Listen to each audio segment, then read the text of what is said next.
We are experiencing a crisis right now in the District of Columbia. 1 in 20 people have HIV or AIDS. This is unacceptable. We need to be doing much more in the areas of education, in the area of funding, both services and education. My particular concern is that in the next couple of years, the district government will look to cut in certain areas. This is one of those areas we cannot afford to cut. We need to expand. As a member of the council, I will look to cut areas that have nothing to do with services and programs. We will need to look outside the box.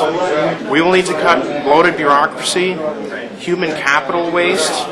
We will need to look at contracts. We need better contracts. We have regressive leases where developers build these buildings and they have us for 20 years and they make all their money back in the first 2 years. We will need to look at these areas so that we can more fully fund HIV and AIDS prevention, services, education. We're going to have to look outside the box as well.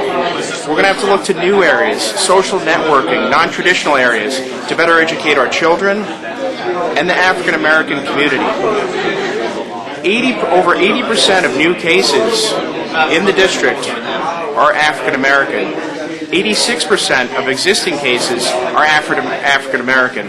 This is extremely disproportionate to the population as a whole. It's very important that we educate those areas of the community that are most impacted by this disease. I'm representing the DC State Green Party.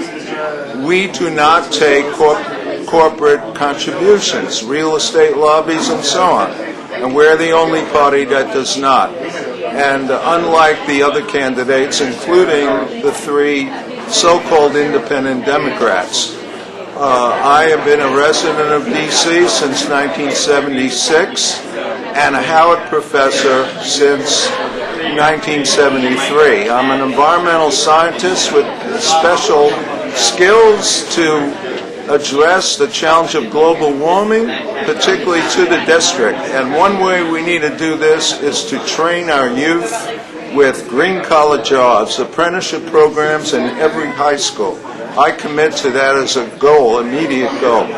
Secondly, we need to confront the crisis of everyday living that the majority of our residents face in this economic crisis. We should increase the budget for people rather than cutting it. And we can do that if we cut corporate welfare in our budget, these subsidies to big development, which luxury apartments and so on, and also change our tax structure. We need to raise the taxes on millionaires in D.C. and lower it for the working class, just as Obama has pledged to do with the federal tax structure. Finally, this budget should be increased for affordable housing, for child care, for substance abuse, for HIV/AIDS treatment and prevention, and every other need. I also am for the DC congestion charge to lower air pollution, to curb childhood asthma, and so students could ride free.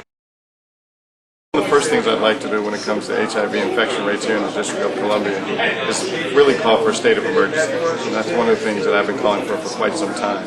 Anytime you have this kind of HIV infection rate here in the District of Columbia, for those who don't know, we're number 1 in the United States and number 7 in the world for these kind of infection rates.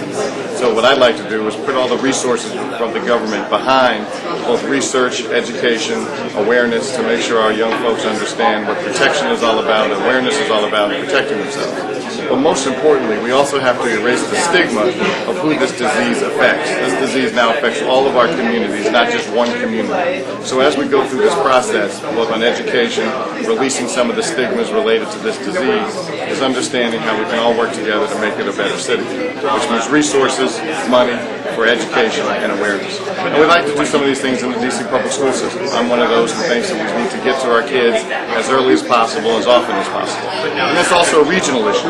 shouldn't just be doing this ourselves here in the District of Columbia. We should be working with the surrounding counties. So, as your city council member at large, I promise you I will be a major advocate for HIV infection rate issues in the District of Columbia. Thank you very much.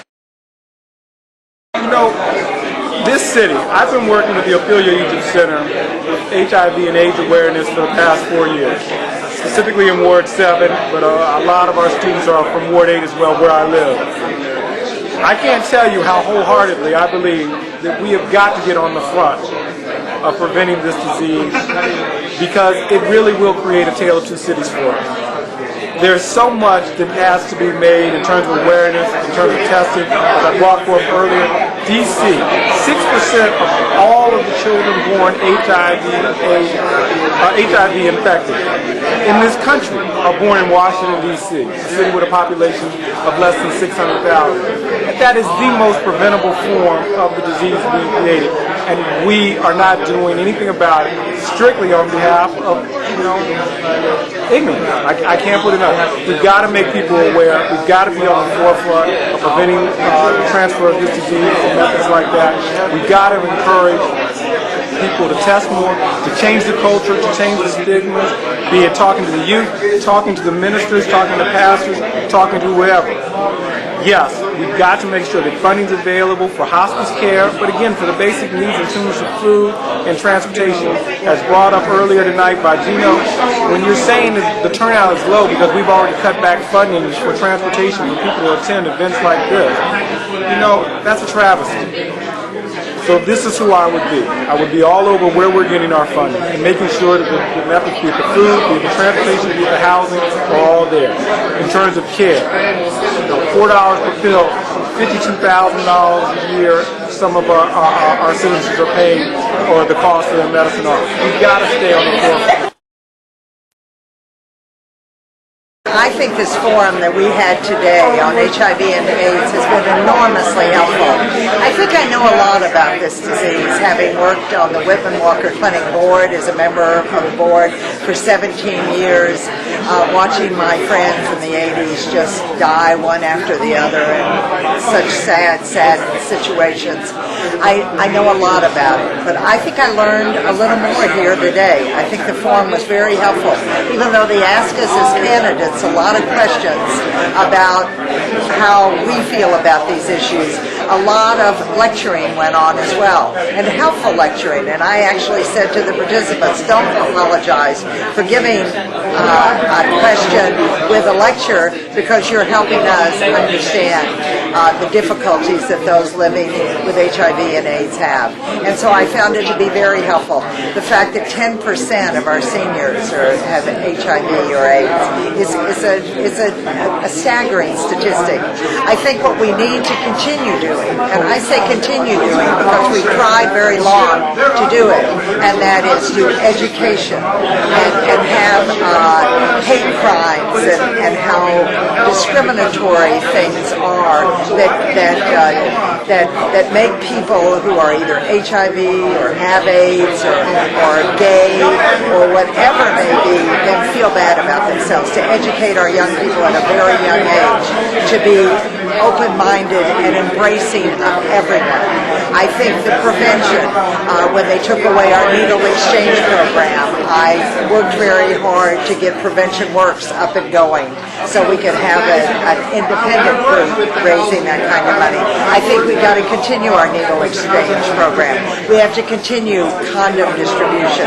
I think we need to do more testing and have testing be a part of everyday health issues that people deal with. There was an issue raised here today about mother-to-child transmissions and things that we can do better about that. So I look forward to continuing to serve the residents of the District of Columbia on the Council of the District of Columbia, where I have tackled these issues for many years, but will continue, I commit to continue to tackle them further, and let's look at new and innovative ways so that we can stop this scourge that so adversely affects the residents of the district.